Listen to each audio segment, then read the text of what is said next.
Forensics Lab 1, it's in the blood. How does the distance that a drop of blood falls affect the size and shape of the splash when it lands? So, our objectives are to observe the effect of the distance and direction of the fall on the shape or size of a droplet of blood, to understand the relationship between the height of the fall and the velocity of the impact, to determine earlier events using this relationship, and analyze and review graphical concepts. Background.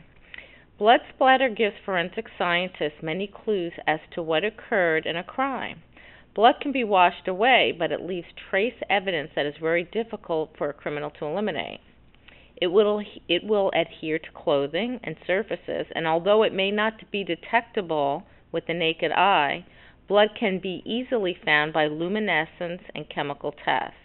By analyzing the shape and size of blood droplets, investigators can begin to reconstruct the events that caused the spilling of blood. This is called blood stain pattern interpretation. In this experiment, you will investigate the effect of height and direction on the size and shape of a droplet of blood. You will determine the pattern that emerges and use this pattern to interpolate information about a drop that you did not make.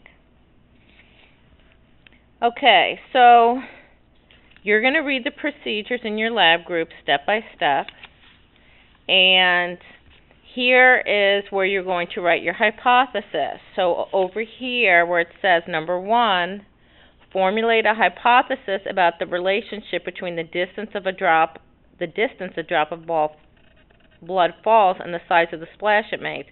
Be specific as possible. All right, now we're going to do 2 trials.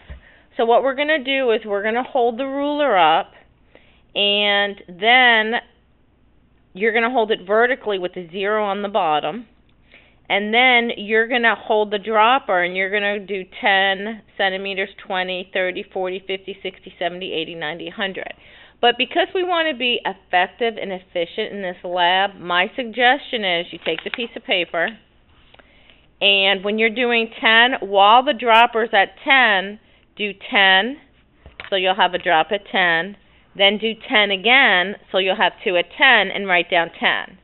Then do 20, so you'll have 20 and 20.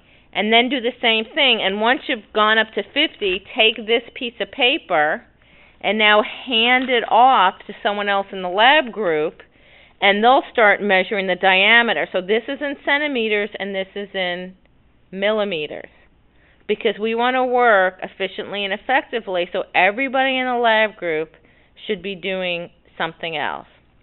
Then when this says what's the effect of the angle on the shape, what you're going to write in this space is you are going to write a word. So a word, you're not going to write word, W-O-R-D, you're going to write a word that describes the shape. The unknown droplet, I'm going to tell you this. Okay.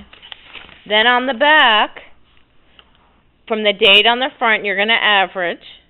Then you're going to draw a graph. So we already learned that there's a certain way to draw a graph. So it says make a graph of the droplet diameter versus height using the appropriate scaling techniques.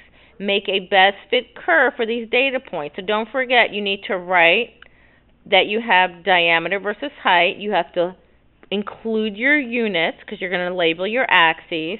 You're not just going to connect the dots. You're going to do a best fit curve.